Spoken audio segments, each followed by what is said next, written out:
This show is not intended for the politically correct or the close-minded. Enter at the risk of opening your eyes. You have been warned.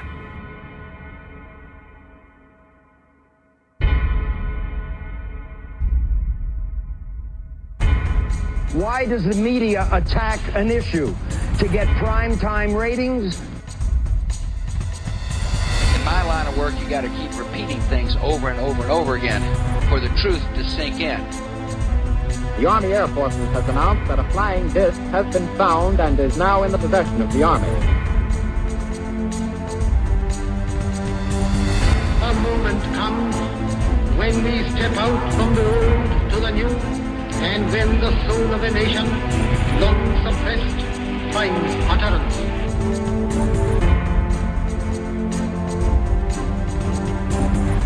To kind of catapult the propaganda. You are listening to Open Eyes with your host, Ira Robinson. From the normal to the paranormal, from government cover-ups to the depths of our consciousness, we aim to explore all things. From the dawn of prehistory to current events, no topic is forbidden and nothing remains hidden. No more secrets. Open your eyes and open your mind to the fact that life as we know it is not as we have been taught. Join us at latenightinthe-midlands.com or openeyesnetwork.com as we take this brief journey through the depths of the cosmos and explore what it really means to be human. Many peoples have sacrificed their liberties, only to learn to their sorrow that deceit and mockery, poverty and tyranny are their reward. Whether you're online or offline, intercontinental or intergalactic, hello and welcome to Open Eyes. It is a live episode. We are here. We are in person with you. Finally again. It's been a while, and yeah, we had a bit of a week here, and we'll get into that here in just a few moments. But anyways, we are live, and if you guys want to call in tonight, you can do so. The number is 260-494-3937. Our Skype line is JDA Film, and as always, you can reach us in the chat room at LNM Radio Network.com. We're also live streaming onto YouTube at youtube.com/C/Open Eyes Network and Facebook.com/Open Eyes Network as well. So hopefully you guys will tune on in, join in with the conversations. There's a lot of different chat rooms, a lot of different things going on. So hopefully everybody's ready for a really good show. I've got a guest on with me tonight, although not really a guest. He's sort of my standard go-to co-host kind of thing. But it is Joe Long. He's here with me tonight. Hello, Joe. How you doing, folks? Can you all hear me? I think my settings went a little wonky on me earlier this week, and for some reason they were broadcasting through my freaking it was picking up the sound through my camera microphone, not my nice professional microphone that you can see here. Yeah, it's a little quiet, just to let you know. How's that? Is that a little better? Oh, there we go. That's a lot better. Yeah. Yes, that was the problem, and yes. Suddenly blasted everybody. So, anyways, welcome to the show, Joe. I got one thing to say to you. People. I'm your huckleberry. Well, I was watching the chat room, and they were like, "What? No Klingon head? Oh no! What the hell?" Well, I change it up. He is my Doc Holliday to my Wyatt Earp. Indeed. Joe, it's been a little while since we've been live. We were live last week together on Brothers at Arms, which we will be again tomorrow at 7 p.m. Eastern Standard Time. But how's the week been for you? Boring. I've been sitting on my butt pretty much all week. For those of you that didn't listen to the show on Thursday or the train wreck that was Duct Tape Nation on Friday, and it was truly a train wreck. I had audio issues coming out of my ears on Friday, and I had nobody to ask questions of because Fuzznuts over here was asleep. I swear to God, my whole worldview has gone completely sideways with him on a day shift schedule. It's killing me. Huh? It's killing me softly with its song. I swear to God, you being on a day shift schedule is completely screwing with my entire worldview. I've lost all sense of time and or any other kind of associated type things.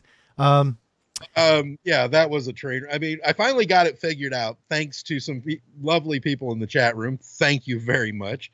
Was able to stop but redo the settings. But if you listen to it, I'm sure you had to do a little bit of editing when I sent you the audio file. A little bit. We've got a lot of stuff tonight that we're going to end up covering. A lot of random. Getting a new job. I start Monday, so I won't be quite as pulling my hair. I mean, I can sit and do nothing for about 2 weeks. About 2 weeks is my limit of sitting and doing absolutely nothing. After that, I start going absolutely bug nuts. Jolene got her new job too, and she feels the same way. She took about 2 weeks off, and she was at the end of her ropes after that 2 weeks. So it's like, okay, God, I don't care what I have. I don't care if if I'm doing the dirtiest job in the world, but God, get me something now. Funnily enough, she's a housekeeper.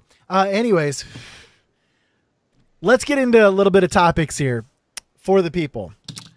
There's a lot of stuff that's been going on. We're trying to catch up on a lot of things. And what was that? I said, absolutely. We're trying to catch up. Trying to play a little bit of catch up, and some mustard too. Really? Yeah. Really? You went there. I had to. We're going to start the show off in a weird way. So I know the placard is a little weird. You know, the image that I used is a little weird, but I ended up running out of time to make a new one today. So I just used the Embrace the Random one that we used a few months ago because, well, it fits because this episode's kind of random. But sort of topically speaking, we've got a lot of stuff tonight as far as... One thing to say. I just happened to look at the video stream. Congrats on the epicness, man. The beardly goodness is really getting epic. The beard is down to the center of my chest, but unfortunately it curls up a lot, so you can't really tell. Dude, I mean, the epicness. I mean, yeah, I got a nice full beard here, but I work in, where I work in the working thing I do, I can't do the whole epicness beard.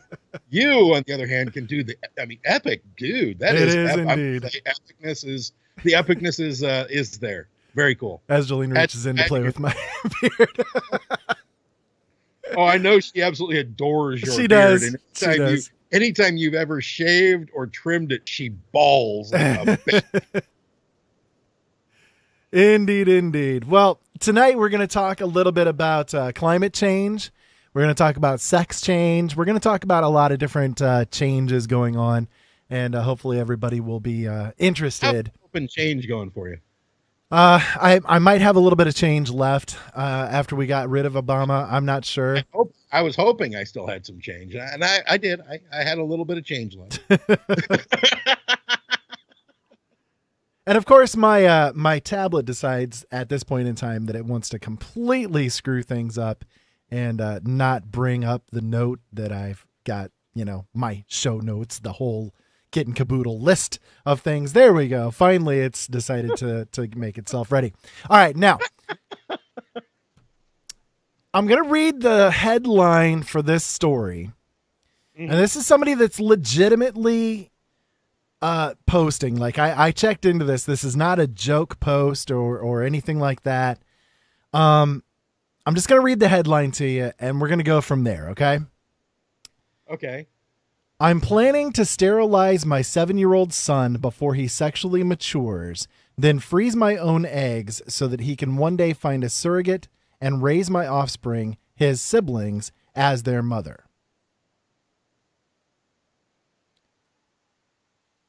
What? So is it a weird idea to freeze my eggs for my young transgender daughter who will likely never create sperm? That was the question. I have a transgender 7-year-old daughter. In other words, it's a boy that's a girl. Okay. What did I say? What? She has become a beautiful, happy, vibrant person since she started. 7 years old. He doesn't know whether he is transgender, transmuted, or transuranic. He wouldn't know, at 7 years old, they're still in the girl stage of development. If anybody's trans freaking gender, it's the mom. Or she's trans warped. It sort of makes me wonder, like, given the age of things, it sort of makes me wonder, legitimately, if the mother has been pushing this kind of idea onto this child. I do know some kids, there are some kids that are out there that do, feel like they're the opposite at the beginning stages of things, really early on. That happens, right? But there are also a lot of cases that are out there where it's been pushed on them by the parental units, in one way, shape, or form. So I wonder in this case if it is a legitimate, change, or if it's, again, something that's been pushed on since, day one, basically. I had a son, but I wanted a little girl. No joke. So it goes on. Let me go on with this here. She's become a beautiful, happy, vibrant person since she started transitioning a year ago. I have no reason to think her identity will change, and neither does her therapist. Because she is so young, she will most likely go on puberty blockers before she ever creates sperm. If she then goes on to hormone treatments directly from the blockers, she will be sterile. She will never create sperm. She's too young to tell me whether she might someday want biological children, and I strongly suspect, knowing her personality as I do, that she will not want to give up hormone treatments for the length of time it would take to create sperm, because the effects on her would be, significant. I'm in a parent of trans kids group on Facebook. And several of the moms mentioned they were freezing their own eggs for their transgender daughters so that their daughters could someday have the option of having children who are at least partially related to them. On the one hand, it seems like a huge expense for my daughter to be able to have a child who is a genetic half sibling. But on the other hand, I see the reasoning. I am also a chronic worrier, and I wonder if doing this would cause the child to feel pressured to use the eggs even if they didn't really want to. You're a loony. So many things going on with this, I'll tell you. Like I said, Ira. You're a loony. I mean, Ira, first and foremost, 7 years old and at a therapist for transgender. You caught that, right?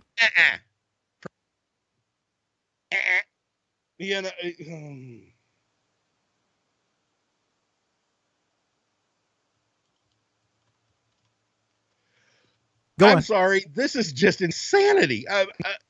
No.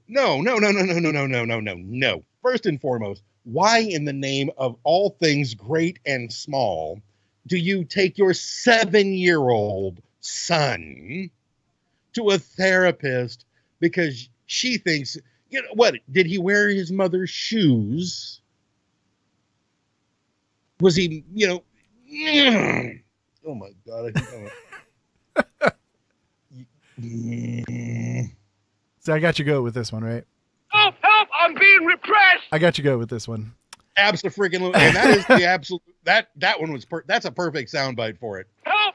I'm being repressed. Because I guarantee you, this is the mother. The mother is doing this, not the child. The child at 7 years old doesn't know whether to pick the red shoes with the green socks or the blue shoes with the black socks. There is no way in anybody's mind that a 7-year-old can have any idea about his sexual identity. You idiot.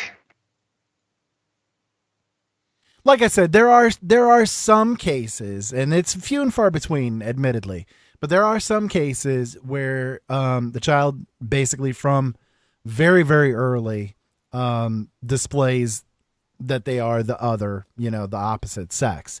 But again, those are not common. Yeah, it happens, but that's not common. It's not common. And okay, my main issue is not really with the 7-year-old transgender thing.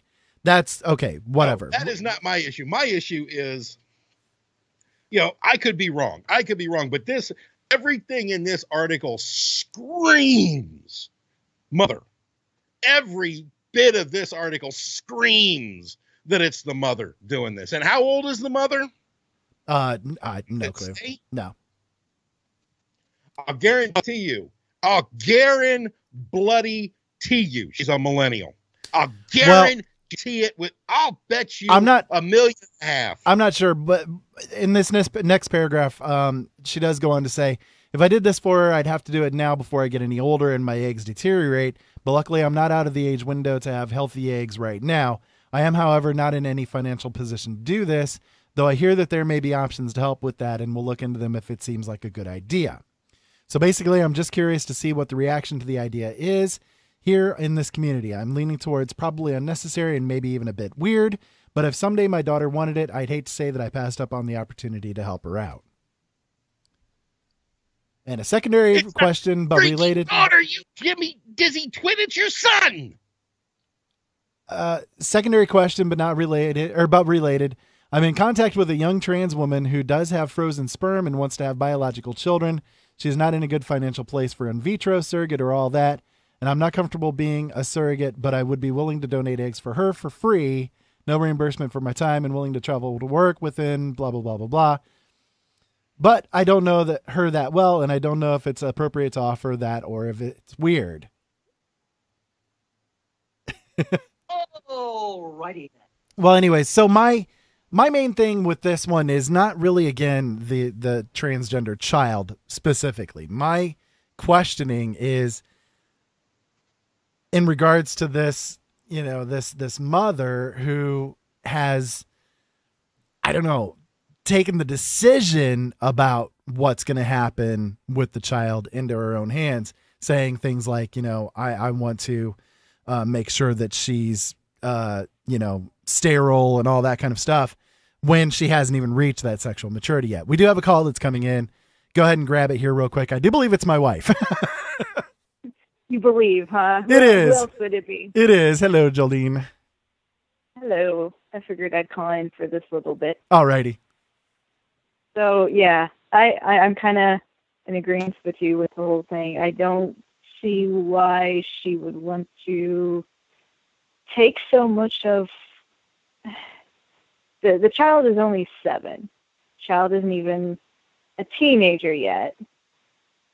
I mean, I know this is kind of a wishy-washy time period. If he's going to stay as a she, he's got to take the, hormone pills to stay more feminine, to not be so masculine as the child ages, but at the same time to go all out and, I don't know. And sterilize the child and everything. And sterilize, yeah, that's my kind of issue with it. Years. He can choose to do that later.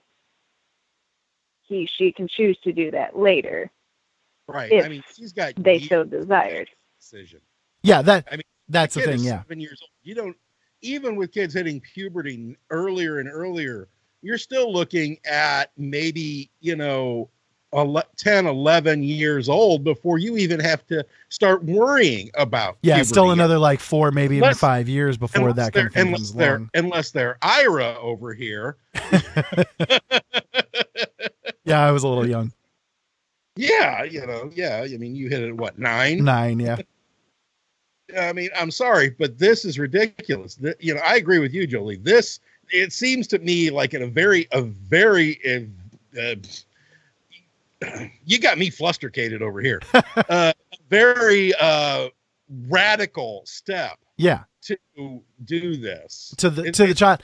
The thing is, my question is, again, how much pressure is this mother putting onto the child, and is this really the parent's decision to make to sterilize their child? That's to me, that's not the parent's decision. Absolutely, it's not the parent's decision. This is one of those few times that I'd actually, say the U.S. should join the UN thing on rights of the child.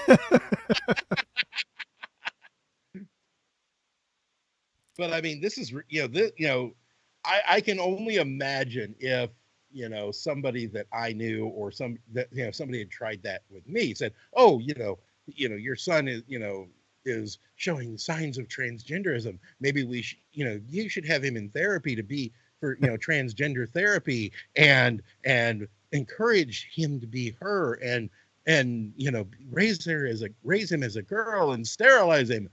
If that would have happened to say me, and as I had gotten old enough to understand what had been done to me, I'd be pissed. We also have the blatant Facebook parenting going on with this one, which we talked about not long ago.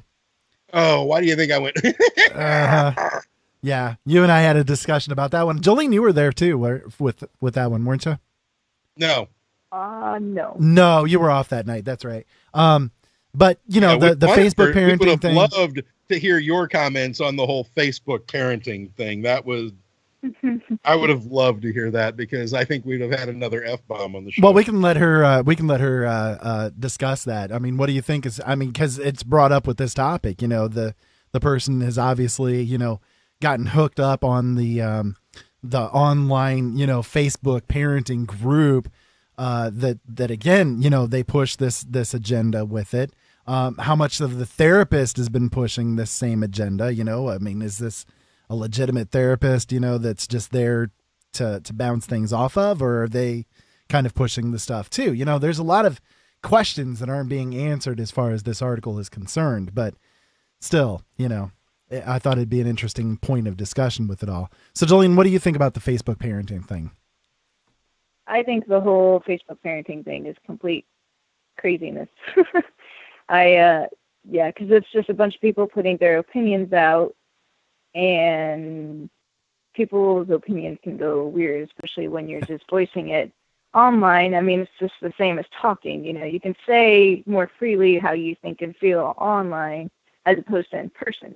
The same advice you may give online is not probably the same advice you'd give if you're staring at them in the face and say, hey, do this. You might think a little better. Maybe this isn't such a good idea. Right. You have a little more common sense when you're talking to someone face to face as opposed to online. You just kind of jump to it. You have the ability to say what instantly comes to your mind without really analyzing and then saying it and going, oh, I just said that. Yeah. Yeah. Absolutely. It'd be kind of weird to me too with this. I don't know, maybe if I was raised with the idea, it'd be a little different. I don't know, but it'd be kind of weird to me to raise my half sibling as my child. I don't know. It's weird. I mean, where's the legality things with all that kind of stuff too, It's so many things, as far as this stuff goes. Yeah. Absolutely. It's just one of those, you look at it like, I like how one of the comments to this person was, it's really sweet and delightful that you're considering doing this. And I'm like, all righty then. And delightful? Sweet and delightful. I would flat out ask, have you lost your effing mind? You're planning to chemically castrate your son, to sterilize him before he even considers the consequences or is able to understand the consequences of this action. And you're going to do this without his consent, without his knowledge, because you think he is transgender. You think he wants to be a girl. But at 7 years old, he doesn't understand that concept. To me, this is blatant child abuse. Was the name mentioned anywhere? Like, was the child's name? No. I'm getting a couple of messages from our friend down under, from Tom, and he's saying the same thing. That this is child abuse. That the mother and Tom, the mother hasn't done it yet, as far as I know. Not as far as I know. This was all posted about a week ago, so she's asking for opinions. But he says that the mother has taken something away from that child.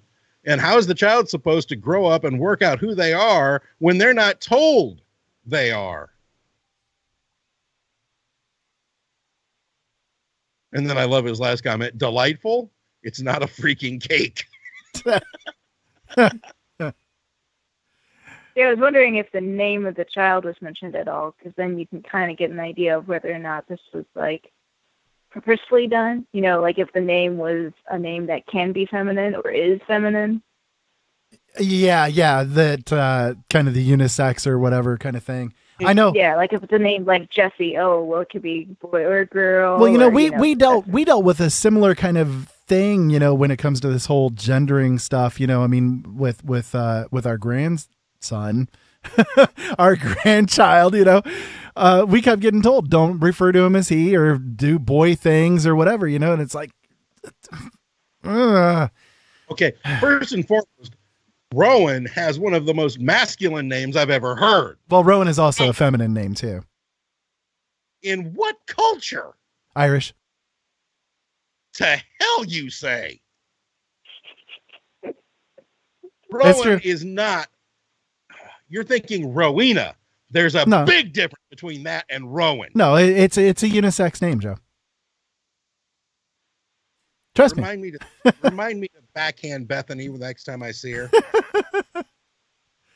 I want to add in here one of the thing is Bethany chose the name Rowan from Stargate Atlantis. Yeah.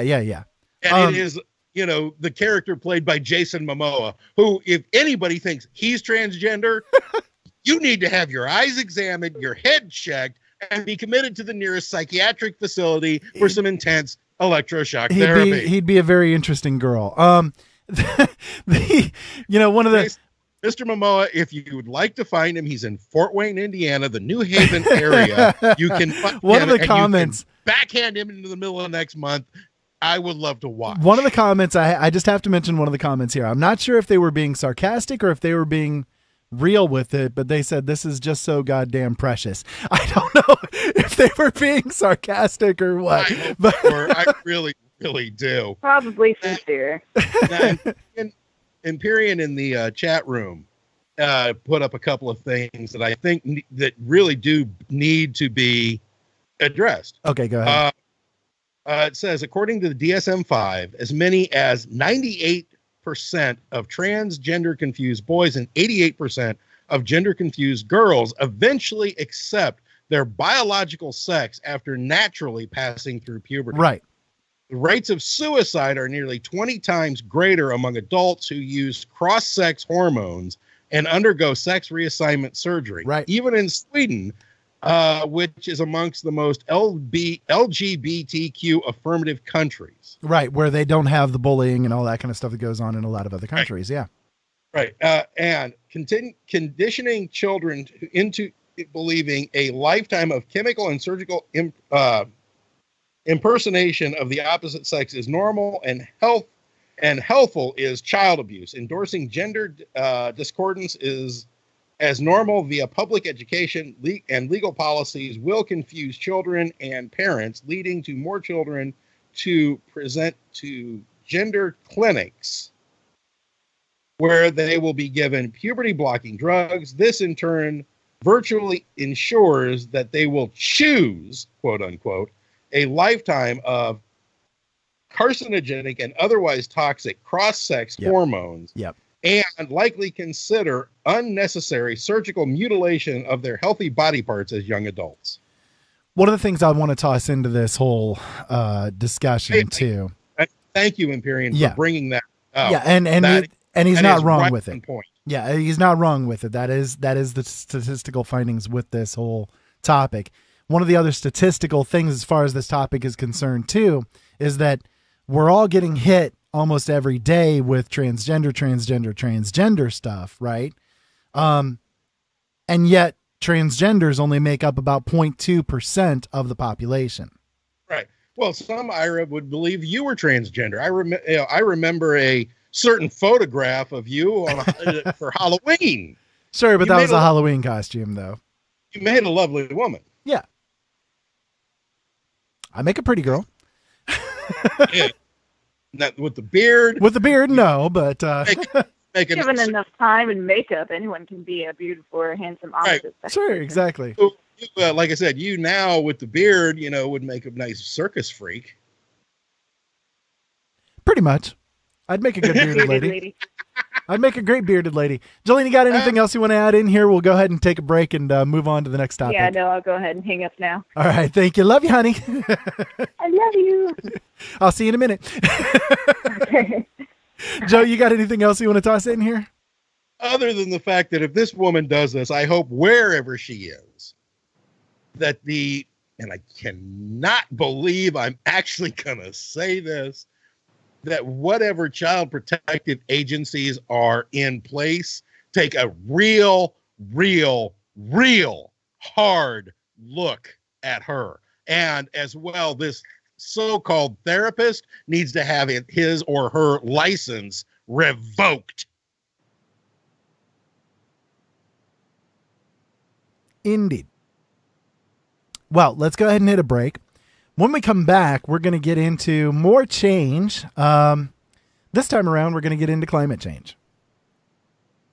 Even more stuff to make Joe huff and puff. Yeah. Well, there is one more thing. Tom, I really wish you'd call in, Tom, because I would love to hear you say this on air. It says, my 4-year-old daughter likes working in the shed with tools with me. Does that make her transgender or lesbian? Should I start her on hormone should I start hormone therapy now? I have a feeling your girlfriend would probably murder you, Tom. I don't know. Knowing the activist that she is, she might enjoy it. Anyways, we'll take a break here. And when we come back, let's get into some climate change stuff. We got a lot of stuff we need to cover. If you guys want to call in. You're going to make my head you're trying to make my head explode. Indeed. If you guys want to call in and make Joe's head explode too, 260-494-3937 is the call-in number. Skype line is JDA Film. We'll be back in just a few minutes. Don't forget, we're live streaming over there on YouTube and Facebook. YouTube.com/C/Open Eyes Network.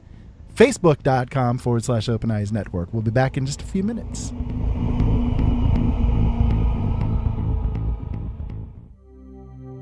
Ben Franklin said, if you do the same thing tomorrow as you did today, you're going to get the same tomorrow as you got today. Changing the world starts with you, and changing you starts with changing the way you think. Late Night in the Midlands can help. Listen to all of our shows at latenightinthemidlands.com, because things really do need to change.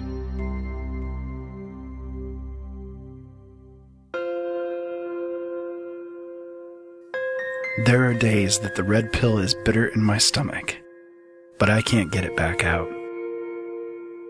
I think because I have to. I speak because I have no choice. I walk through this dark age we're in with open eyes.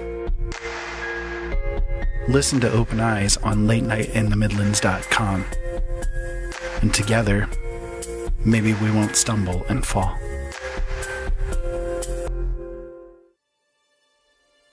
LNM fans and late-nighters around the world, have you captured something on that photo or video of yours? Send in your photos and videos of ghosts, orbs, UFOs, Planet X, or just about anything content related by submitting them to the Late Night in the Midlands Facebook group or fan page, or you can submit them on Twitter using hashtag LNM Radio. And if you would rather stay anonymous, then email them to us at mv@latenightinthemidlands.com. We will share them at our new fan page on the LNM website and may even ask you to come on air a few minutes and tell us about your photo or video. Late Night in the Midlands. We're building a bridge to the truth and beyond. Why subscribe to Late Night in the Midlands, you ask? Well, I'll tell you why. Late Night in the Midlands covers everything, and through the thousands of expert guests who have joined Michael Vera on his show, come pieces of the big puzzle, which started many years ago. Michael and his guests reveal information dating back to the beginning of time. To this very moment, Michael Vera not only brings you the best guests with the best information, but Michael is not afraid to call out those who are less than honest. You see, in this day and age, we need a radio show we can count on and a radio host we can trust to expose the truth one show at a time. So, become a late nighter and subscribe now. Talk radio like no other. Late Night in the Midlands, bringing the truth back to talk radio. Tragic devastation drove them underground, Abject desperation brought them back out again. Their world had changed. Alien creatures greeted them with misery in tow and enslavement in mind. Into this world a girl was born. Made mute by a mistake of birth, Aylin's inability to communicate with others of her kind was absolute. But natural things, animals, trees, the softly creeping things in the night, were open to her and had many things to teach her, including how to save her world from those beings that held her people in thrall.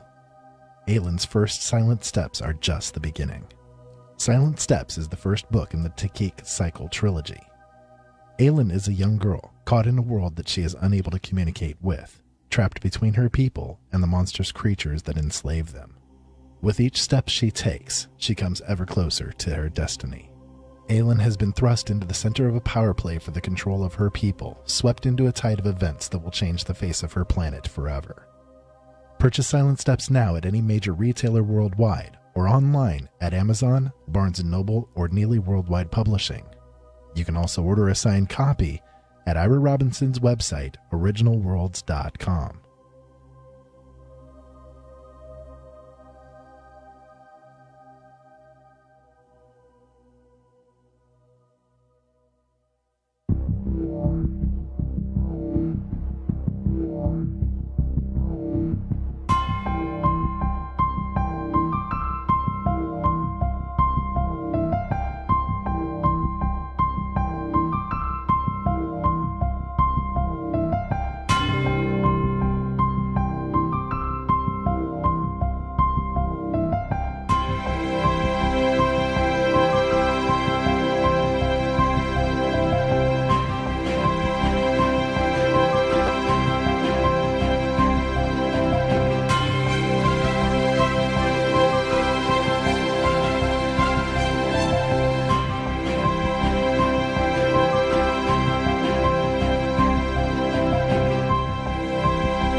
Welcome back to Open Eyes. My name is Ira Robinson. We are here tonight with Joe Long, and hopefully you guys are enjoying the show. It's a little bit of an odd one. We're going into weird directions, and hopefully y'all are following along with us. Follow the bouncing ball as we travel along in this wonderful universe that we're going through. And apparently we're on a ball of fire, according to a lot of people in the climate change climatologists, whatever it is that you want to call them these days. Big flaming ball of gas. That's all we are right now. And, well, I know a lot of people would say that about me myself, but they don't matter. 260-494-3937 is the call-in number. LNMRadioNetwork.com is the chat room. You guys can hop on over there and join in with the conversation. Lots of great stuff over there all the time. Come on over with us. White is the big flaming ball of gas. Do what? No, your wife would be the big flaming ball of gas. Nah. She's not too bad. Anyways. Not too... Okay. Climate change. Lots of stuff in the news as far as climate change goes here over the past few days. And I'd like to get into that here if we can. Let's see. We do have a call that's coming in. Let me see if I can drag him in here. I'm not sure. No, it won't let me. What the heck? I'm not sure why it wouldn't let me join in. Well, okay. Anyways, last month was the... Oh, wait a minute. It did drag him in. Hello, Doug. Is that you? Hello, Doug. Are you there?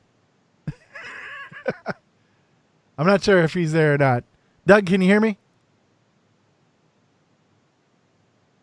Hello, Doug. We can't hear you. Okay. No sound. Oh, there you are. Now, we can hear you. Apparently you can't hear us. Okay, well, we'll go ahead and hang up. I'm not sure what's going on with it. Joey, can you still hear me? Or I can hear you 5 by 5. Okay, no problem. I just wanted to make sure my Skype didn't all of a sudden lock up or something. Sorry, Doug, I'm not sure what was going on there, but we got to move on with the show. So last month, according to scientists, now catch this, Joe. Last month, according to scientists, was the third warmest June in history, putting 2017 on track to be the one of the hottest years ever recorded. Excuse me? Now, we live here in Indiana. Last month was butt-ass cold compared to all the Junes that I can remember. Yeah, I remember some that were a heck of a lot hotter. Yeah, and now we've hit the mid part of July, and it's like, okay, summer finally decided to show up with a vengeance. Yeah. Okay, so experts said 2017 will be the third year in a row to break temperature records.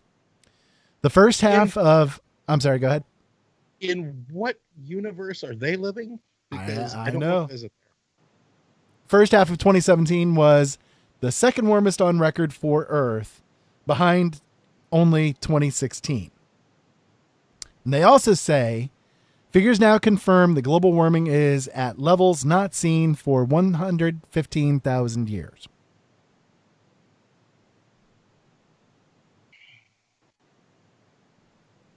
I want to know where they're getting their data. I mean, granted, yes, it was a little bit warm in Arizona, in the desert, in the middle of June, where it's expected to be a little warm. Right. So again, according to new temperature data, the first half of 2017 was the second warmest on record for Earth, behind only last year. The National Oceanic and Atmospheric Administration announced today that Earth's average temperature from January to June was 57.9 degrees Fahrenheit, which is 1.6 degrees Fahrenheit warmer than the 20th century average. Record warmth was measured in much of Mexico, Western Europe, Eastern Russia, Eastern Africa, and Eastern China. The U.S. had its second warmest start. Globally, where June... are they getting their data from? I know. Second warmest start. We've had the wettest and coldest summer on record. They also said globally, June was the third warmest on record in records going back to 1880, beaten only by the two preceding Junes in 2015 and 2016.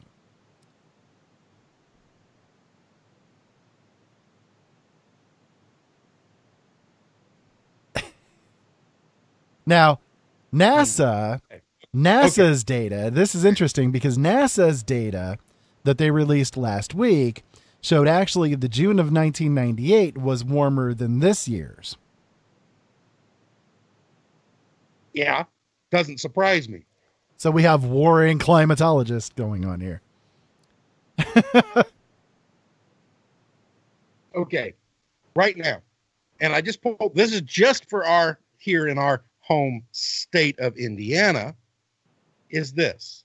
For the month of June, the average temperatures in the month of June was, here in Fort Wayne, average high was 81 degrees, average low was 59 degrees. That's the average June temperatures. You know what and I can tell you this, we had maybe,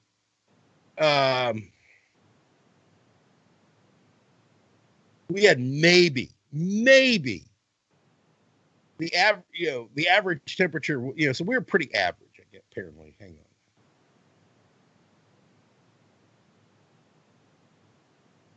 I mean, it's just,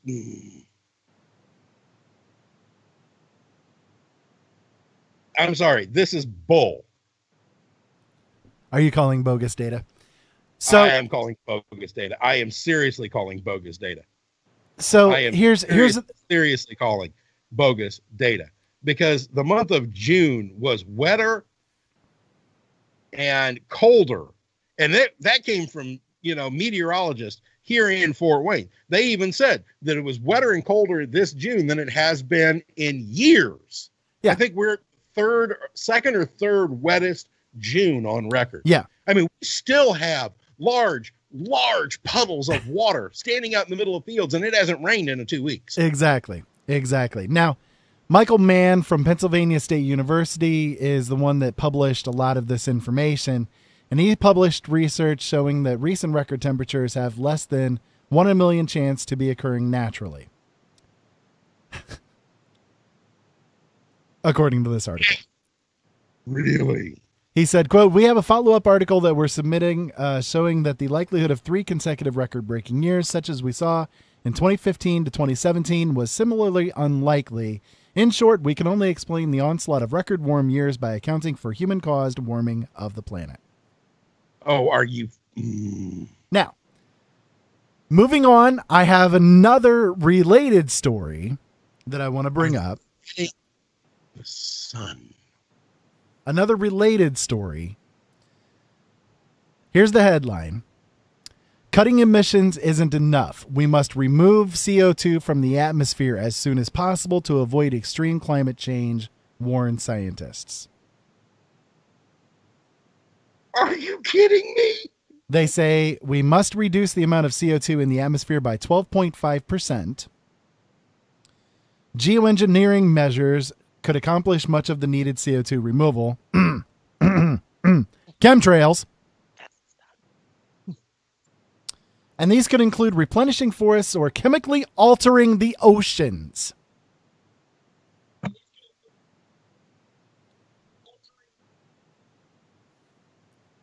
So.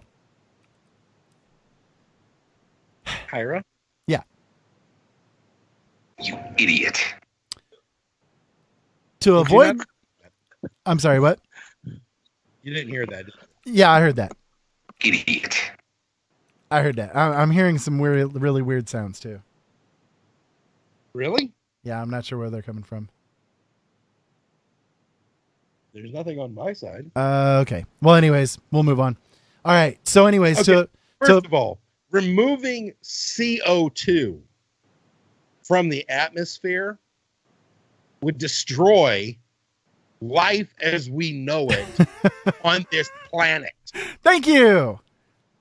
Because what do the green leafy substances that are prevalent around us every day? They're called plants, grass, trees. What do they use to create nutrients for themselves? They take in carbon dioxide, CO2, through a process called photosynthesis. They create the food for themselves, and they exhale, they give off as waste O2, oxygen, which the stuff us we as breathe. Human beings need to breathe. The stuff we breathe, yes. As well as nitrates and blah, blah, blah. Anyways. Right. I mean, the thing is, everybody's always worried about how much CO2 is in the atmosphere. CO2 is naturally occurring. It's supposed to be there. What you need to worry about is CO1, or just CO, carbon monoxide. Yeah, but that's not the greenhouse gas that they're all worried about. The carbon dioxide is the problem. But the thing is, your average volcano just doing a burp off gases more CO2 than all of the humans do in a year at least. It also puts out sulfur dioxide, along with all of its other things, right? I'm sorry. The this guy needs to seriously go back and take basic chemistry. Well, this is a multitude of scientists that are saying this. Here's what they say. Here's what they say. This comes down to one thing. I'm waiting for a quote from Al Gore. Where's Al Gore? Come on, Mr. Carbon Tax. Where's Mr. Carbon Tax America? Come on. So, according to all these scientists with this, to avoid the devastating effects of climate change, we must begin actively removing carbon dioxide from the atmosphere as soon as possible. Reducing greenhouse gas emissions is not enough to limit global warming to a level that wouldn't risk young people's future. Instead, nations must now look to geoengineering policies like replenishing forests or chemically altering the oceans to absorb more carbon dioxide. Now, listen. Chemically altering the ocean? Somebody thinks this is a good idea? You are going to kill the very thing that you are trying to increase, which is photoplankton. The little microscopic plants that are in the ocean that suck up carbon dioxide. They're cool at night, too. Whoa. Hello, Doug. Apparently you're there with us. Okay. I did not know that. Yeah, I gave you a thumbs up on video before I'm not watching video. Turn the video off because I'm not watching video. Joe is bandwidth challenged, so I turned the video off. Yeah, I'm not watching video. Sorry. I wasn't even paying attention. All of a sudden, whoa, where did that come from? There's where the weird noises would be coming from, Ira. I've been muted. I don't know about you. I just unmuted just now to say something. I mean, it's like chemically altering the oceans. Haven't we already done that with a little thing called Corexit? Yeah, along with massive amounts of oil being spread up into the oceans. Yes. They say, quote, they say, without geoengineering policies, today's young people will one day have to spend up to $575 trillion on technologies to extract carbon dioxide from the air, according to this study. This is an international team of scientists led by Professor Jim Hansen, NASA's former climate science chief. They said their conclusions that the world had already missed targets to curb global warming to within acceptable levels was sufficiently grim to force them to urge rapid emission reductions. But the group warned this would not be enough and that work was needed to reduce the amount of carbon dioxide in the atmosphere by 12.5%. Now, asked to assess the world's current progress in fighting climate change, Professor Hansen, who's now at Columbia University in New York, said the shit is hitting the fan. Quote, continued high fossil fuel emissions unarguably sentences young people to either a massive implausible cleanup or growing deleterious climate impacts or both. We conclude that the world has already overshot appropriate targets for greenhouse gas amount and global temperature, and we thus infer an urgent need for rapid phase down of fossil fuel emissions and actions that draw down atmospheric carbon dioxide. But if you take the carbon dioxide out of the atmosphere, there ain't going to be nothing. I'm not going to have a head on my beer. I mean, God, come on, you got to leave some. Exactly. Okay, I just looked this up. The current rate of the current global average concentration of CO2 in the Earth's atmosphere is currently at about 0.04% or 400 parts per million by volume. The annual fluctuation is about 3 to 9 parts per million, which is negatively correlated with the northern hemisphere's growth season. So how is it that we're going to reduce carbon dioxide in the atmosphere by 12% when it's only at 0.4% now? Well, they want to reduce that amount by 12% is what they're saying. How can you? It'll be a negative number. No. Reducing the 4% by 12%. So you subtract 12% off of that 4%. And then you will invite global. So it would be more along the lines of then instead of 4%, it'd be about 3.75%. Point is 3 point. No. 0. No. You're not subtracting 12%, Joe. You're right now, Ira, the cobalt, you got it wrong. It's not 4%. It's 0.04%. Okay, but you get my point. You get my point. Yeah, I understand where you're going from, but I'm sorry. You do that. You take it down to maybe 200 parts per million. You're going to see massive die-offs in the plant life on this planet. And again, because they will be literally starved of oxygen. And again, we die. These science guys don't take into account the new studies that have been released that show the amount of trees on the planet is at least 10 times higher than the previous estimates were. So they're still using the previous estimates that said that there's about maybe 40 trees per person, and that's what they use to account for the deletion of carbon dioxide each year in their climate models. But the new numbers are more closely aligned to the actual true numbers, which is that there are at least 412 trees per person on the planet. So the amount of trees that are used in these climate models have not been modified, therefore reducing the amount of carbon dioxide that's scrubbed from the atmosphere every year. You see what I mean? And also, I do have the quote from Al Gore, who stated that even if we were to do all of the goodies that the Paris climate change was supposed to do, it still wouldn't do anything. Here you go. Take a listen. You would agree that even if all 195 nations, not 194, met their targets, it still wouldn't solve the problem. That is correct. However, it sends a very powerful signal to business and industry and civil society and countries around the world. And countries around the world, we have to send the signal to these different people so that they can understand. Need to send it to Haiti. You go in the claw. Haiti. They need to pay these climate change. Port-au-Prince. They need to pay these climate change taxes. That's what they need to do. That's the signal that we need to send to these different businesses and countries around the world. I'm sorry. Good impression. I'm sorry. I worked outdoors. You know, you and I spend a lot of time outdoors. I mean, Ira, think about this. In the months of March and June, you and I went fishing quite a bit, did we not? Oh, yeah. Was it unbearably hot? No, and it was May and June, not March and June. May and June.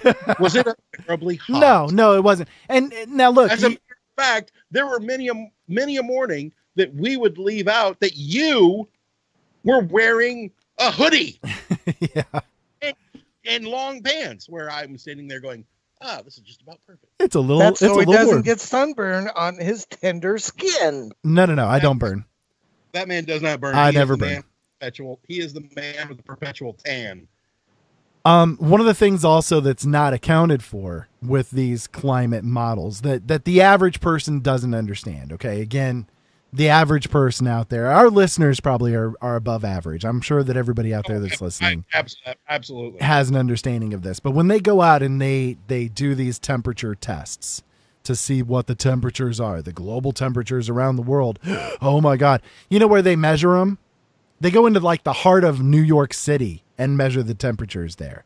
Mm-hmm. Whereas you go out into the country and the temperature is like, 15 to 20 degrees lower because you're not, when you're in the middle of the city, buildings reflecting all the light. Right, exactly. And the temperatures are elevated in the hearts of the cities. But that's where they do the temperatures so that they can finagle the numbers. You see, they can say, well, the numbers are high.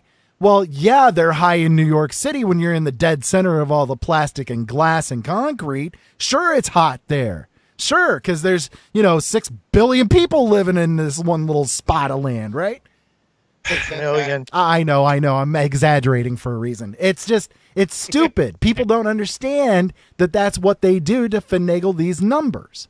They use it to screw with it, So then they say, well, this all has been, hotter and hotter and hotter.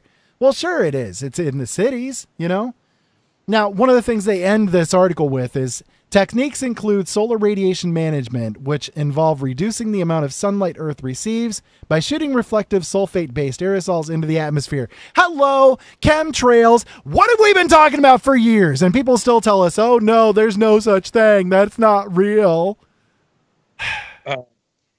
Sulfate-based aerosols into the atmosphere. Okay, now we're starting to get into the whole Highlander 2 abomination. Yeah. You see, this is a concern for me, Joe, because, okay, look, there are corporations that are around this globe right now that have a lot of power, right? They have a lot of power, they have a lot of technology, and they have a lot of backing to them, okay? And there are some people that are in control of these things that are just bum crazy, okay? And what if one day these guys decide, you know what? We're going to take things into our own hands. We've got this technology here that's going to make the atmosphere change into a certain thing, or we're going to spread this over into the ocean so that it can reduce the carbon footprints and blah, blah, blah, blah, blah, right?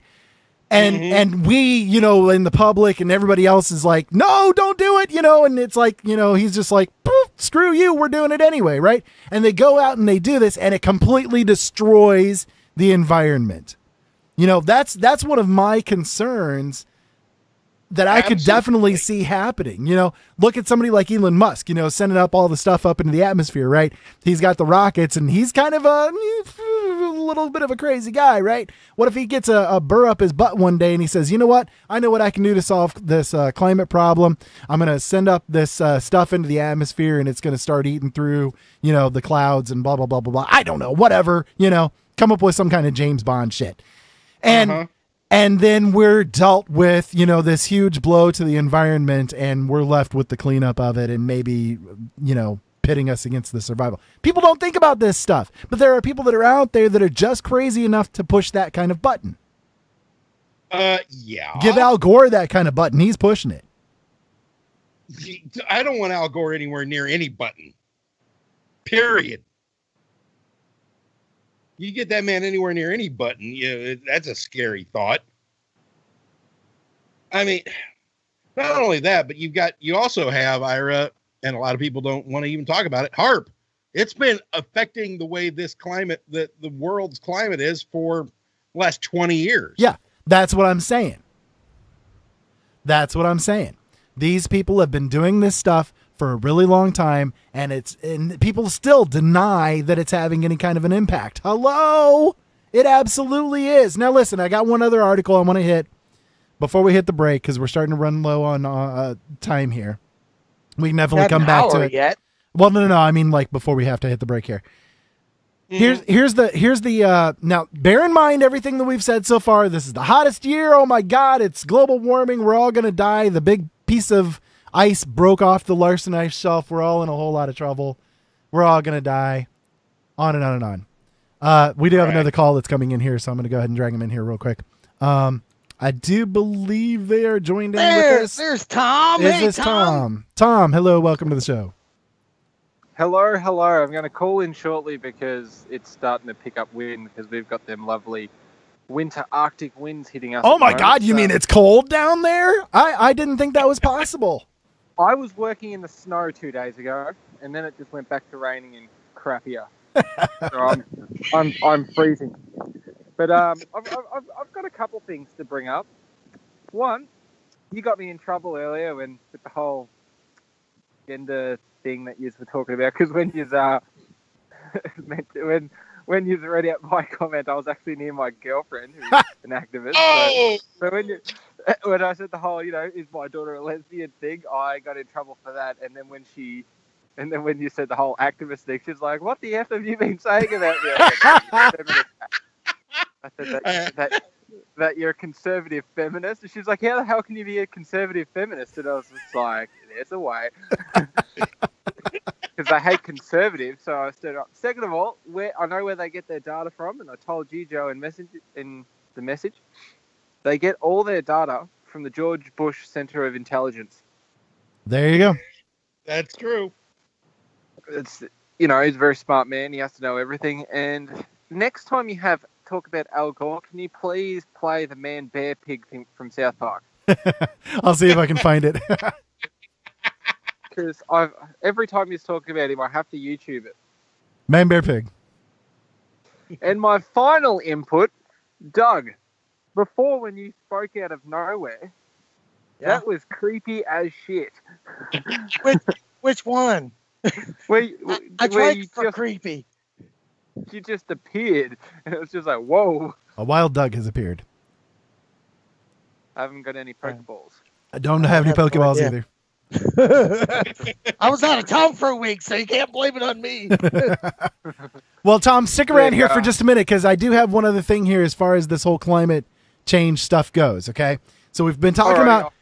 I'll mute myself to keep from the wind until I reply. Okay, so we've been talking about all the heat, all the heat. Oh, my God, it's so hot. It's the hottest year on record, blah, blah, blah, blah, blah, right? All right. Mm-hmm.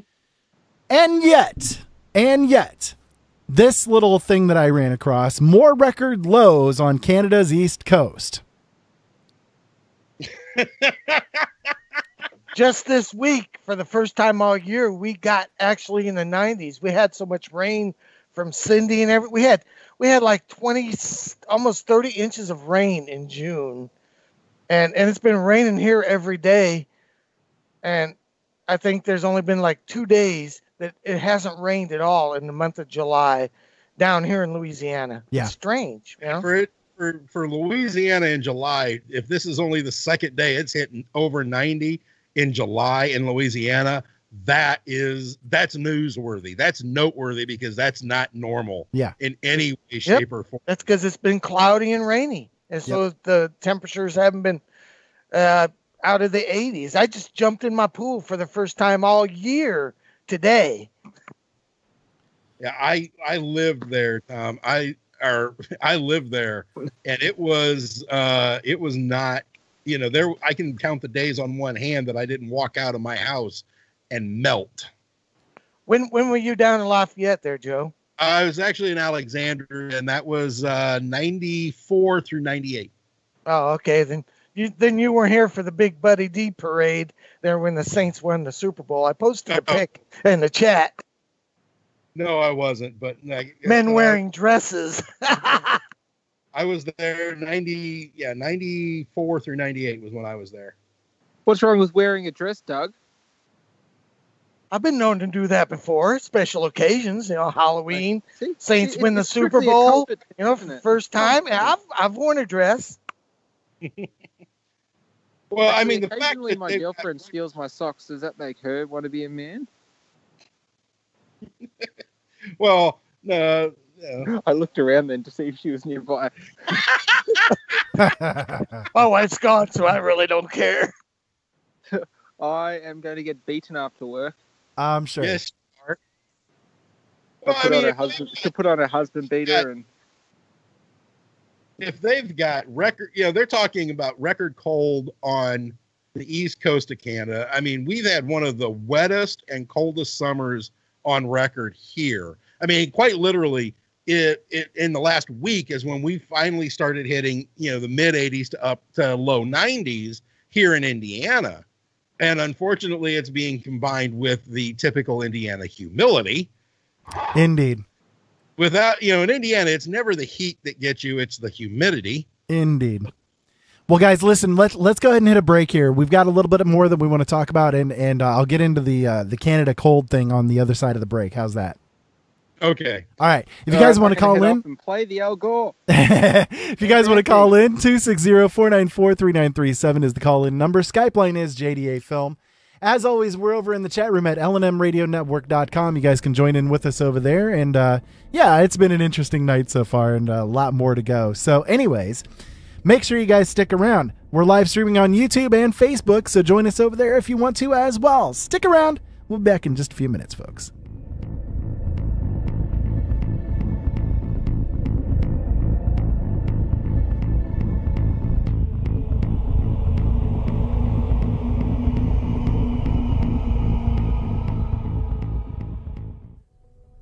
Have you ever heard of Audible?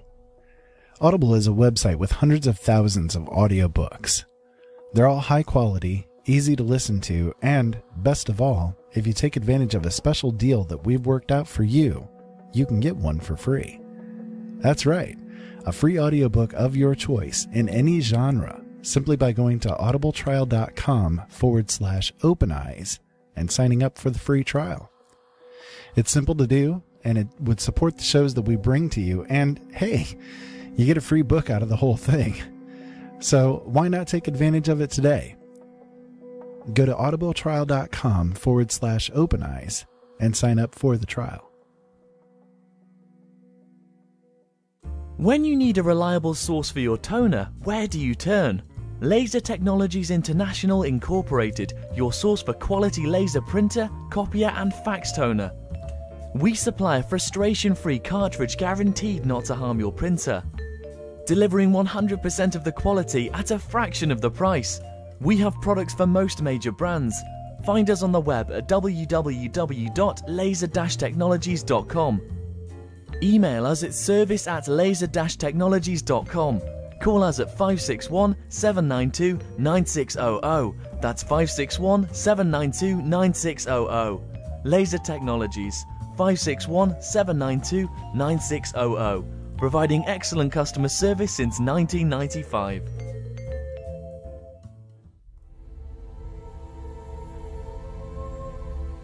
Great fear and trembling shall seize them, even to the ends of the earth.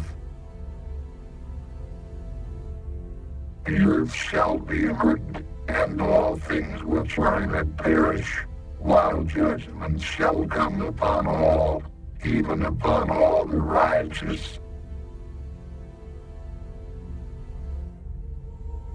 Behold, he comes with 10,000s of his saints, to execute judgment upon them and destroy the wicked. Yet as God has appointed, so are all things brought to pass. No peace shall be to you.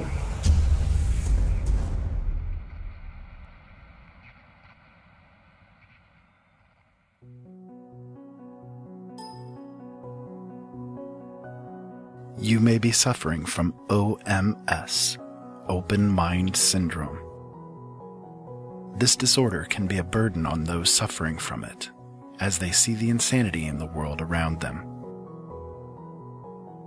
Symptoms of this disorder are likely to be not accepting the status quo, talking frequently about issues that are really important, studying things that are not acceptable by the mainstream thinking, and asking too many questions.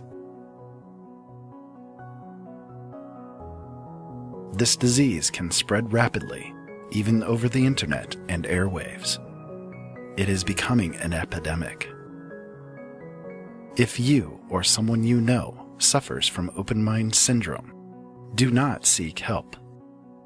It is apparent that this condition is actually the normal human response to information.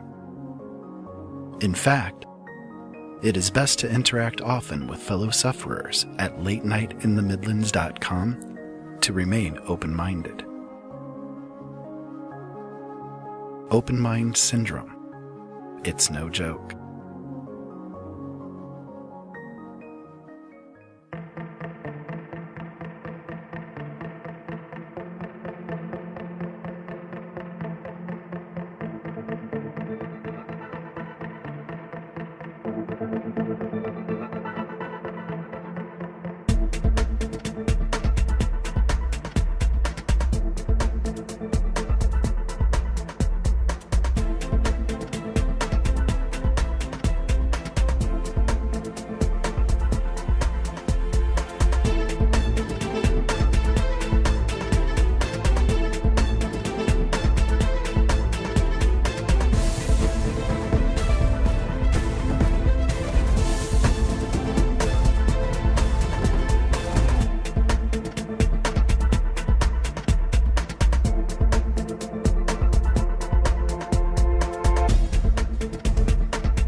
Hello, folks. Welcome back to Open Eyes. My name is Ira Robinson. We're here tonight with Joe Long, as we often are. He's sort of the common factor on the show, I guess you could say.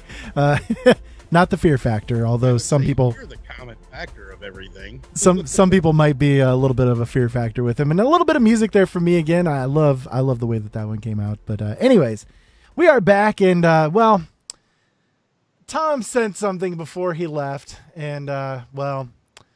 I'm going to go ahead and do it. We'll see what works out with it. I'm not sure.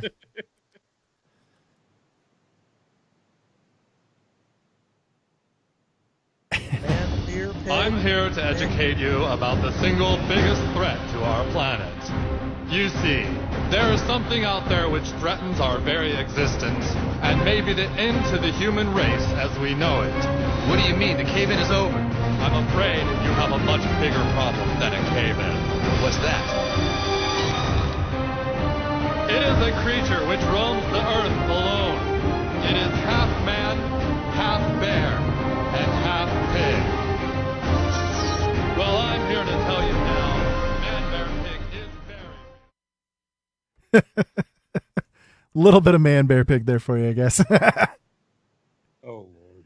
Anyway, before we hit the break there, before we hit the break there, we were discussing a little bit of the climate change stuff, and that's why the man, bear, pig stuff got brought up. Anyways, we were starting to get into the fact that Canada, the east coast of Canada, is now experiencing the coldest that it's ever been.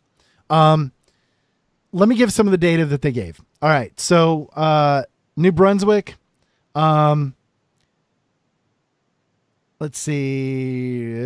New Brunswick had the coldest July 14th since 1871. Wow. Grand Manan had a record of 38.7 degrees, which is beating the 41.0 degrees set in 1992. Records in that area have been kept since 1883. St. John had a new record of 40.5 degrees, which beat the old one set in 1970. Records have been kept in that area since 1871. Wabash Lake, 39.2 degrees. Celsius or Fahrenheit? This is Fahrenheit. 39.2 degrees set in, which beat the old record of 39.9 degrees set in 1965. They've been keeping records since 1960. Records break 49-year-old records, temperatures broke the 49-year-old records in Labrador, on and on and on. So these different areas in Canada right now, they're experiencing huge amounts of cold compared to what they usually do. So on one hand, we have scientists saying we've got hotter temperatures than we've ever experienced, and yet areas across the world are experiencing colder temperatures than they've ever had. There are people in chat from Canada. Ask them.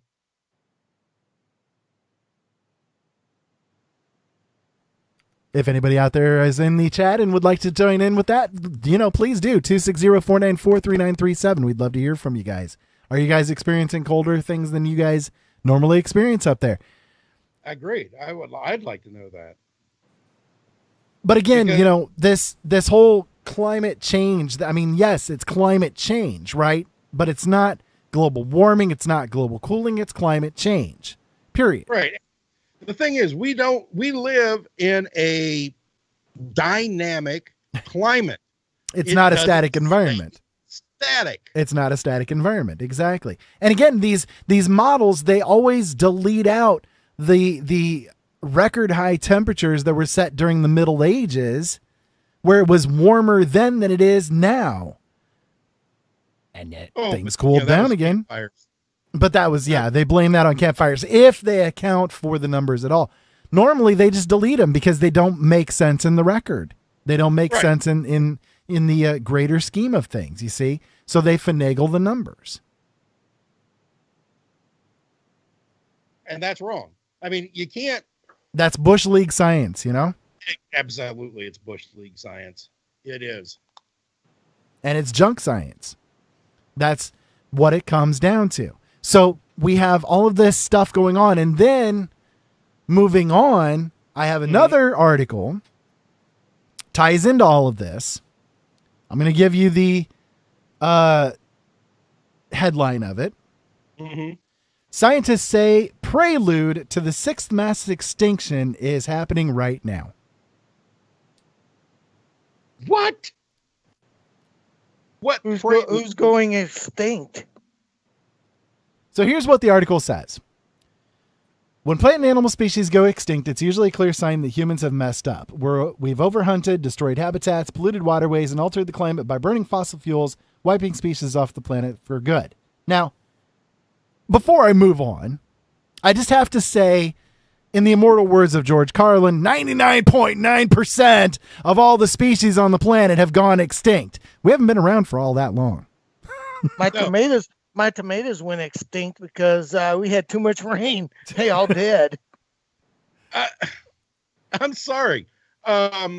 Exactly where are they getting the idea that we have caused every extinction level event? Moving on, it says, we tend to study extinctions to understand just how much we have disrupted the planet's ecosystems. You love how this is written? This is from Yahoo, by the way. You love the skew, the blatant skew that's in this article. Never trust Yahoo. But in a new scientific study published on Monday, scientists said we're not paying nearly enough attention to the prelude to global extinction, as in the dwindling population sizes and ranges of existing species that can be a warning sign of a bigger extinction event to come.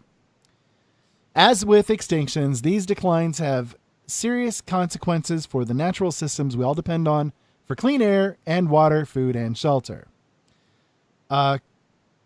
Rodolfo D'Urso, the study's co-author and a biology professor at Stanford Woods Institute for the Environment, said in a press release, quote, "This is the case of a biological annihilation occurring globally, even if the species these populations belong to are still present somewhere on Earth."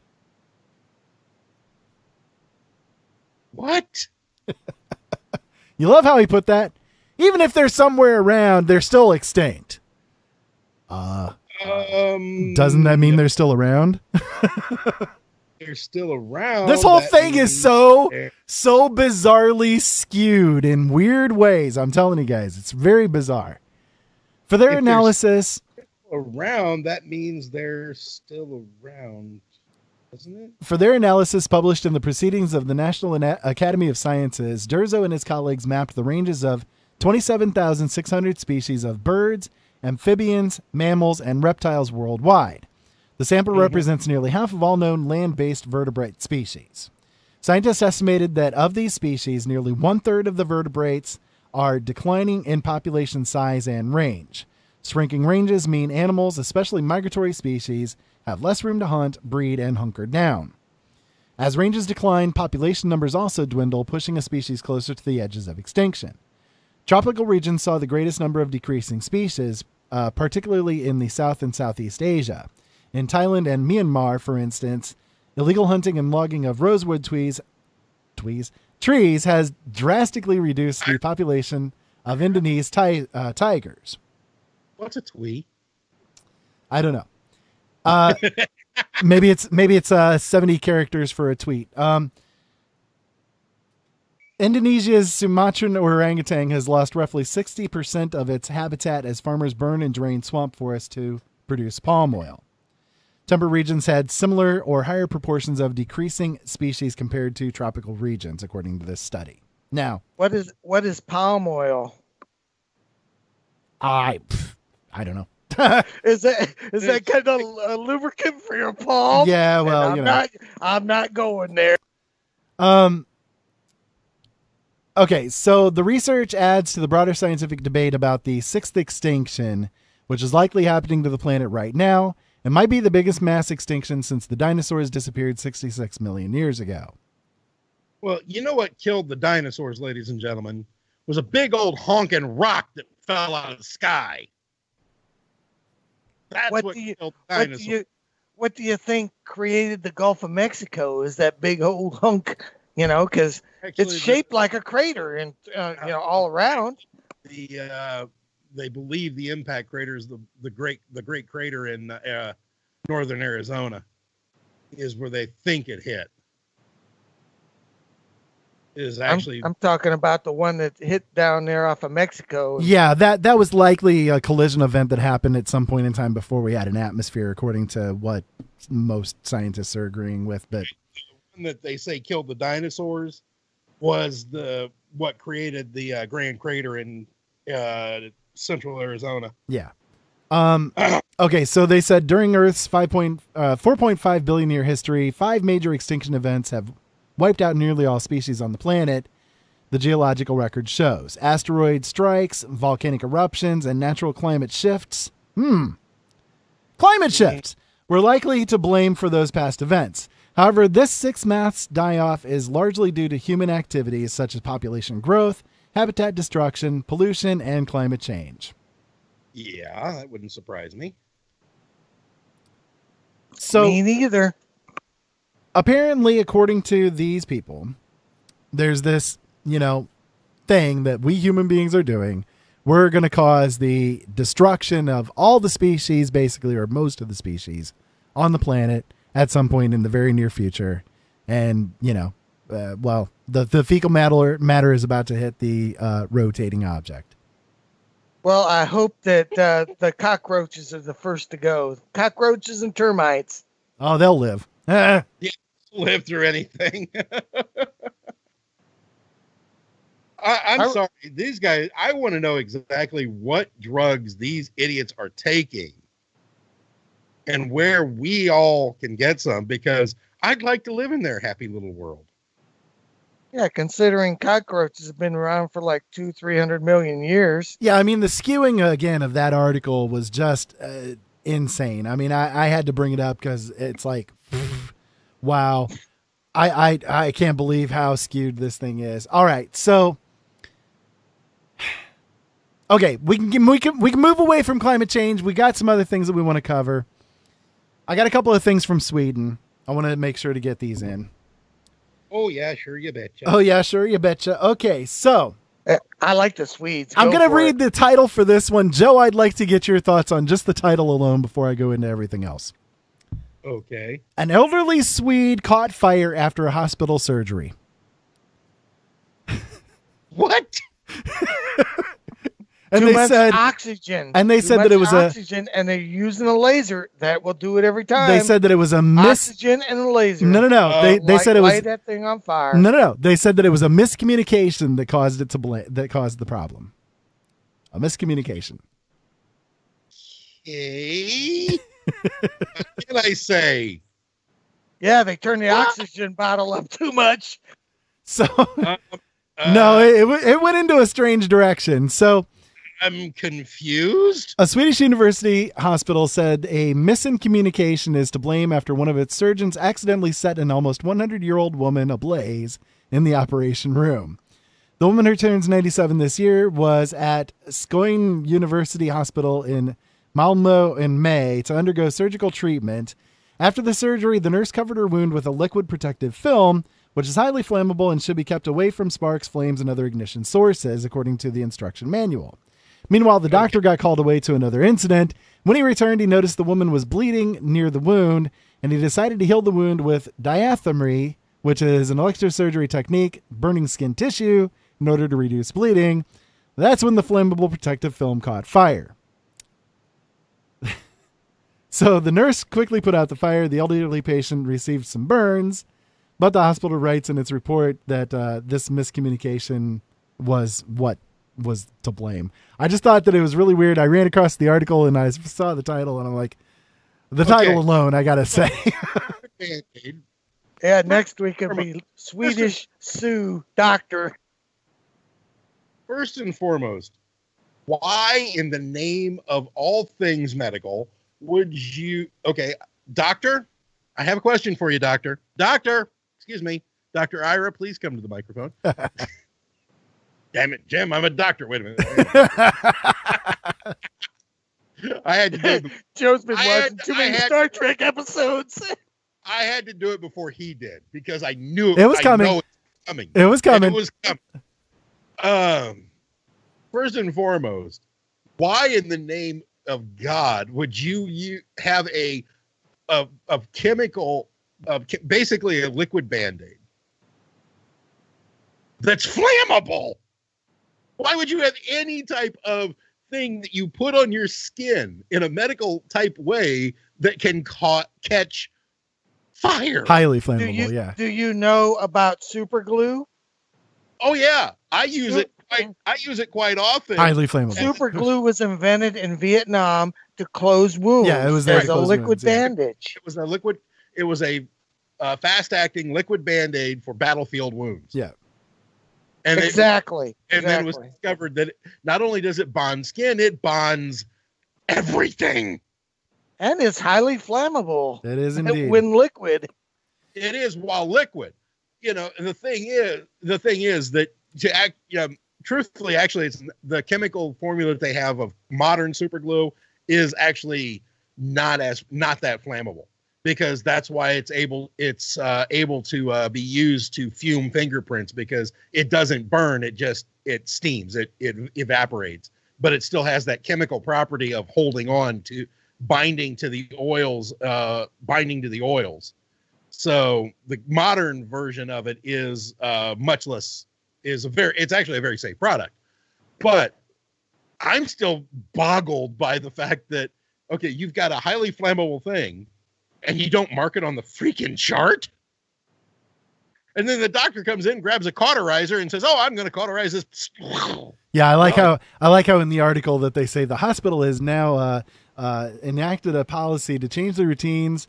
Now it never applies the protective film until after unplugging the machine.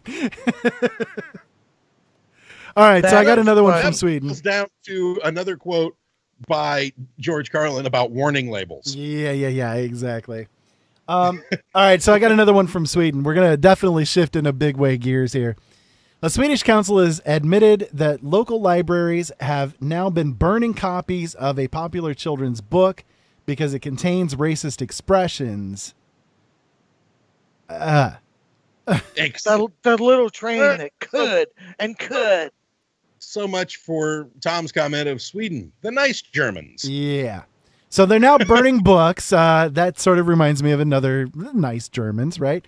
Now I was rather surprised by the book that they're burning. Okay. Pippi Longstocking. Are you kidding me? I just heard a what from my daughter over there in the corner. Pippi Longstocking. Specifically the book entitled Pippi in the South Seas. How is it that Pippi Longstocking ever was considered racist? So ever. The old editions of the book and the original editions of the book, they had the phrase "the king of the Negroes" or the Negro King in reference to Pippi's father, who Pippi and her friends find in the Caney Caney Islands after his mysterious disappearance. Mm-hmm. Now the references in the new editions of the book are the King of the South Seas or South Sea King. But because that King of the Negroes is there in these older editions, they're burning him. Right. Pippi series has also been condemned in the past as using colonial racist stereotypes. One scene in Pippi in the South Seas where black children throw themselves into the sand in front of white children.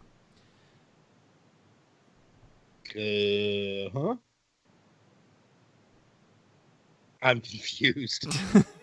Now, it's interesting. I'm confused. It's interesting because just a few years ago, in fact, I think it was in, 2002? I had it written down here. 2002. The Swedish Postal Service released sheets of stamps commemorating the author, Astrid Lindgren, who is the author of the Pippi stories, to mark her passing that year. And now, 15 years later, they're burning her books.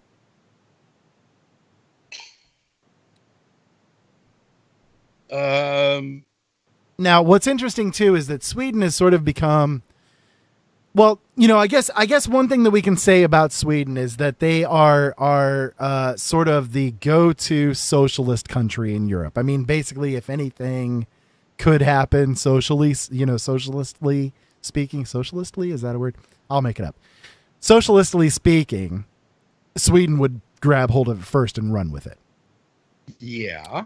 They're also now completely being inundated by the whole basically Muslim invasion happening in Europe.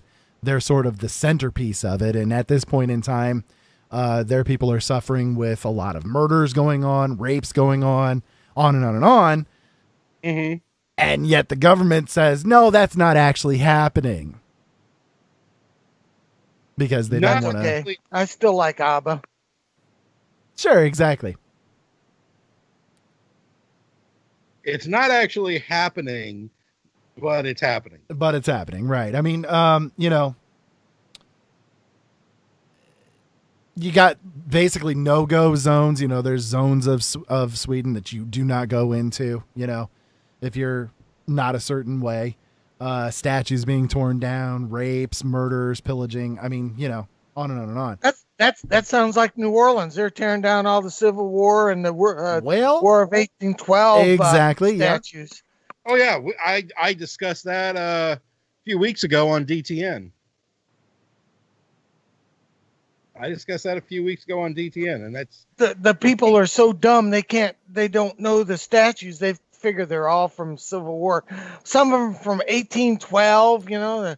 Interestingly enough, and they don't understand the history, but they're tearing them down. Yep. They want to put them in a museum somewhere where everybody. Oh, they don't even want to. They don't even want to do a museum. Charge you money instead of for free when you walk by. They don't even want to do. They don't even want to do museums. They just want to flat out destroy them. I mean, in many cases, this interestingly leads me segueing into another article that I have for you guys.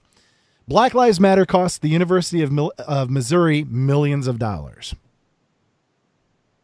I'm waiting for that federal judge to figure out if people can sue Black Lives Matters, because I want to sue them just because from mental anguish.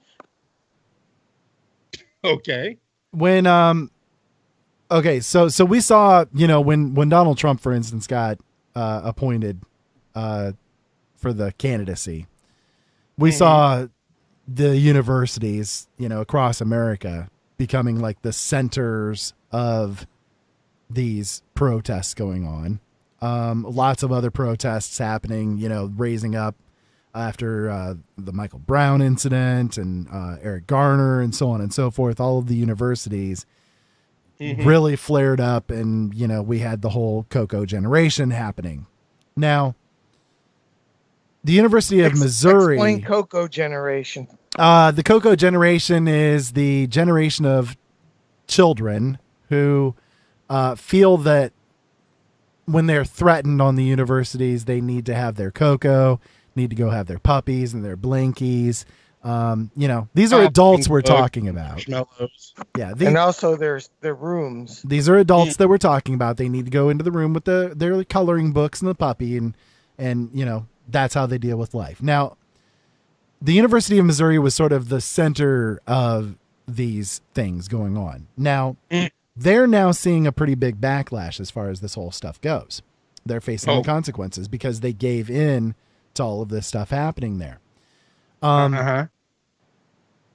Reports show that freshman enrollment has now dropped 23% from 2015 to 2016 and 16% for the coming 2017 fall term. Overall enrollment at this campus is at its lowest in nearly a decade. Now, some reports are estimating that the drop in enrollment is going to cost the school as much as $14.5 million. Oh, they're expecting to cut.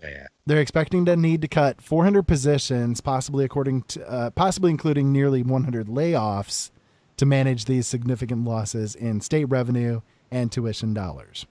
They'll probably ask for federal funds. I wouldn't doubt it. I wouldn't doubt it in the slightest. Jobs will be lost. So here we have this whole,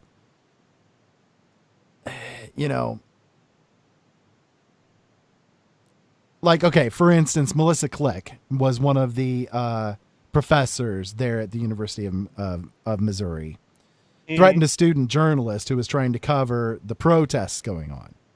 Right. And was fired.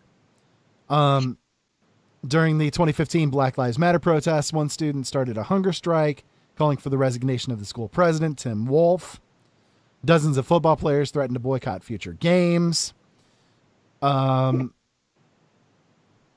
Reports of Ku Klux Klan members on campus and a swastika drawn in feces in a residence hall. Those were debunked.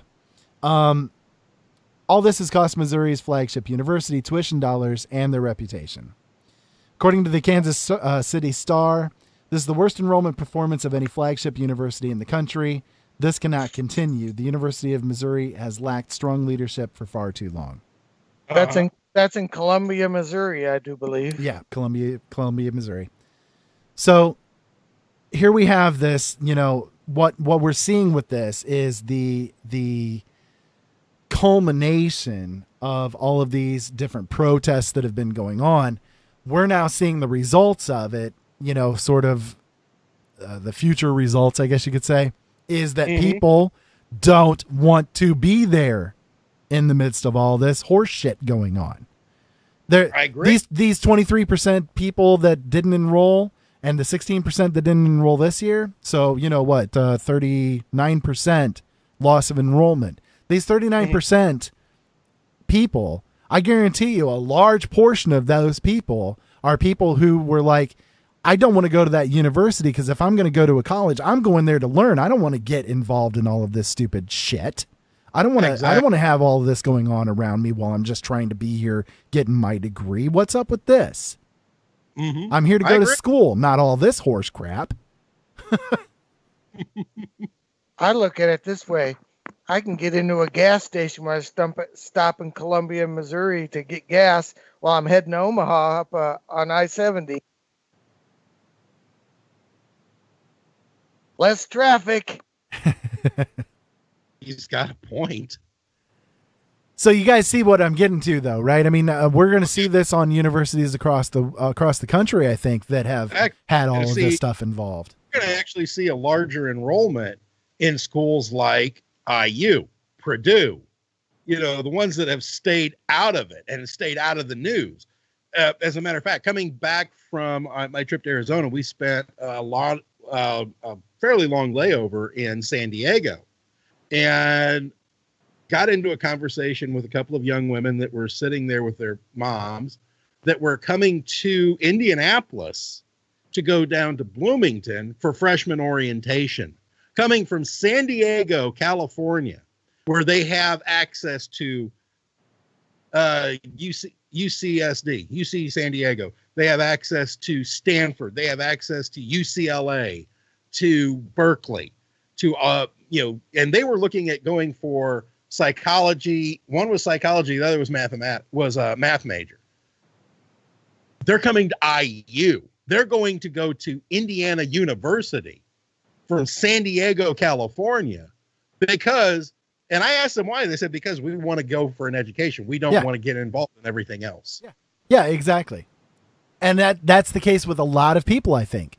They don't want to get involved in this crap. They want to go to actually get their degree. I mean, they're spending thousands and thousands and thousands of dollars to go to this college to get their degry. And they get there and all of this crud is going on. And nobody's in classes. They're canceling classes. They're, everybody's going around drinking their cocoa and petting their puppies. They're not there to study. They're not there to do any work. And I'll tell you what, man, if I had a kid that was going to one of those colleges and they got involved in these protests and all that crap, instead of going to classes, and if they, they had to go get their puppy, they had to go there with their coloring book and everything. No, you getting your butt home. If you want to color, you can color in your room. I'm done. I'm not paying $20,000 for you to go and color in a frickin' coloring book. Get your ass home. Or protest. Get your ass home and go to work. Exactly. Abso-frickin-lutely. I can tell you, I mean, you and I have, kids that will one day go to college. And that's exactly what I'll tell them. You want to go and, protest and, pet the puppies and, feel all this and all that, your butt's coming home. You're doing that on your own dime, buddy. Yeah, you're doing that on your own. I am not financing that crap at all. Doing that on your own dime, buddy. I'm glad my 2 children are grown up and married. They went to college. I paid for that and everything else. And I'm glad that they're gone and they're on their own. Good luck to them. They call me, once a month? let know they're alive. But that's not that, Lead your own life, baby. Yep. I agree. I completely agree. I got one other thing that I wanted to bring up before we end the show tonight. We've got about 5-ish minutes left. I thought Joe would be interested in this. The newest aircraft carrier is about to be commissioned. Yes, the Gerald Ford. Yeah, the Ford. Later this week. They've been working on that for like 6 years. Mm-hmm. Yeah, Donald Trump is. They've got 2 more coming out in that class. And $2 billion each. Yeah, well, it's the second one in the series in that class is the one I'm really looking forward to. Well, I thought it'd be interesting to talk about the stats a little bit about this one, because this one's definitely different than some of the others that have come out before. This one's designated CVN 78. It's the lead ship of the U.S. Navy's super carriers, the unofficial descriptive term for the largest type of aircraft carrier. This one displaces at least 64,000 metric tons of water. The cost was $12.9 billion, and it was built to replace the U.S. Navy's existing Nimitz-class carriers. Yeah. The Fords are going to replace the Nimitz because the Nimitz were commissioned and built pre Vietnam. After World War II, yeah. Yeah, before Vietnam, yeah. Yep. Yeah. According to the U.S. Navy's website, the CVN-78 is designed to operate effectively with almost 700 fewer crew members than the Nimitz classes. They'll go from a crew of 5,000 down to about 4. It's also the first aircraft carrier designed with all electric utilities, eliminating steam service lines from the ship. That's a good thing. Yeah, that reduces the amount of maintenance and cooks might not be happy though. Yeah, they wanted that hot steam for their keep the food warm. I guess they'll have to use electric heating elements now to keep the food warm. Mm-hmm. Now, I thought this was interesting too. They're using a technology called the Electromagnetic Aircraft Launch System, which launches the carrier-based aircraft from an aircraft catapult using linear motor drive instead of the conventional steam piston drive. So they're using an electromagnetic conduction system like they have. Yeah, that means they're going to have to put magnets on all the planes so it catches them faster. No, they'll still use. They'll probably still use the tried and true dog bone. Now, I thought this was interesting too. The carrier is going to be capable of carrying up to 90 aircraft, including the F-35 Joint Strike Fighter, EA-18G Growler electric attack aircraft, MH-60R and S helicopters, unmanned air vehicles, and unmanned combat air vehicles. So fly them drones. So some of the major design changes in this carrier include a larger flight deck to improve aircraft maneuverability, a repositioned island, the tower where the captain sits, for better visibility, and improvements in weapons and material handling. These systems are expected to streamline flight operations and allow Ford to launch 33% more aircraft than the older carriers in the fleet. Now that's a lot of pictures of I'm looking at pictures of the Ford, and the island is much different. It sits further back, and is much smaller than if you would say look at a picture of a Nimitz class carrier. She is a handsome ship. I will give her that. It's a very interesting looking ship, isn't it? It is a handsome ship. I like the way she looks. The fact that they're replacing the FA-18 with the F-35 is a questionable decision. The 35B is the one that they're having the most trouble with. The A and the C variants are pretty. No, it's the. They'll probably carry the C, which is the naval version. Yeah, it's actually it's a good aircraft. It's solid. It's the B variant of it that they're having all the issues with, and that's the one that they're trying to get to replace the AV-8B Harrier jump jet. Yeah. So after the commissioning is going to be on July 22nd, and then it's going to go through additional testings to see if there's any kind of deficiencies going on before its actual deployment, which is scheduled in 2020.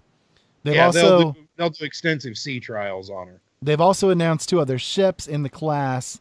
CVN-79 is named after John F. Kennedy. That's still under construction. And then the CVN-80 is the Enterprise, which is only planned so far. USS Enterprise. They're finally bringing back the USS Enterprise. Yeah.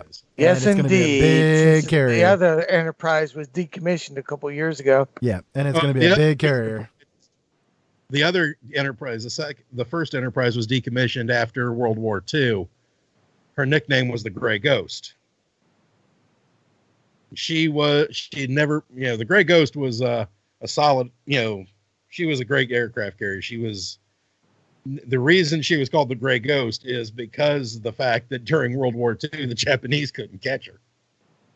They flat out couldn't catch her. She would literally disappear in front of them. My brother, he was in the Navy in '65, and he served on the Enterprise, the nuclear-powered one. Yep.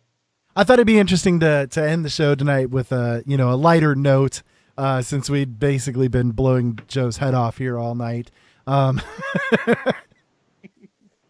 So Go Joe, ahead. Just tell my ears that since I've been listening to you on the headphones for the last hour. Yeah, go ahead. Indeed. Yeah. Well, Doug, we're going to go ahead and talking about Tom, or not Tom. Doug is the CVN-65. That was the second USS Enterprise. Yeah. She was not long ago. Yep. So, Doug, we're going to go ahead and take off, but you got any final things that you want to say here? No, I left them in comments. All right, that'll work. Well, thank you for joining us tonight. I appreciate it. I think you already left us. Maybe so. No, I'm still here. Oh, okay. I keep on hitting my mute button. That'll I work. don't want to go video because I know Joe is bandwidth challenged. Yeah. All right. Well, it's getting a little better. Thank you so much, Doug. We appreciate it. Okay. Bye. Have a great night. Bye. So, Joe, any final thoughts from you tonight? Not really. I pretty much have said everything I'm going to say. It's good to be back. It is good to be back. I'm glad I was able to join you. It's been a while since I've joined you here on Open Eyes.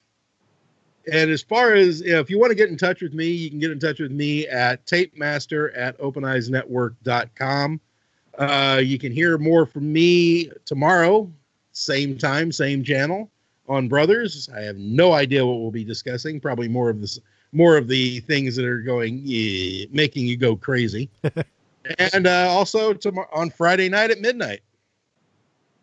Sounds good, Joe. Thank you so much for being here. It's always appreciated, and I hope that you'll recover from the traumas that I've induced into you tonight. You do have a couple of dogs there, so make sure you go into a room and sequester yourself away with the puppy dogs, and I'm sure that Jenny will make you some hot cocoa, and she'll put some marshmallows in it for you. I'm gonna kill you. I really... I gotta mess with you. It's my thing. Anyways. Hopefully everybody out there enjoyed tonight's show. I did. It's been an interesting show. We will be live, like Joe said, tomorrow, 7 o'clock p.m. Eastern Standard Time, right here, wherever you're listening to this now. You can listen to that then, and you guys can join in with us. If you guys want to send me an email, feedback at openeyesnetwork.com is my email address. You can also check out the archives of this show over at my website, openeyesnetwork.com, as well as on facebook.com/openeyesnetwork and youtube.com/c/openeyesnetwork. Make sure you guys hit that subscribe button over there and share out the video so that people can know that we're here. Hello, we're here. We're not queer. We're just kind of doing our thing. Anyways... If you guys want to meet us on social media, we're everywhere. So social media-wise, Open Eyes Network on all of the different platforms out there. Don't forget that my new book, Haunted, is now officially released. You guys can check it out on my website, originalworlds.com. I have all of my books for sale over there, and hopefully you guys will check it out. Originalworlds.com. Haunted, Finding an Explanation for the Unknown. It's a really great book, and I think that everybody out there who's interested in anything regarding the paranormal will really enjoy what I did with that book. So, yeah, check it out. Copies are available, and I can sign them for you. That's all on there on my website as well. And I don't charge for signatures. Strange. Anyways, hopefully everybody enjoyed tonight. Until next time, keep safe out there, folks. Have fun. Thank you so much for listening. Watch out for that evil Pippi Longstocking. You never know when she's stalking you. She might be after you and, force you to burn her books a little bit. Until next time, keep safe out there. Have fun. Thank you so much, as always, for listening.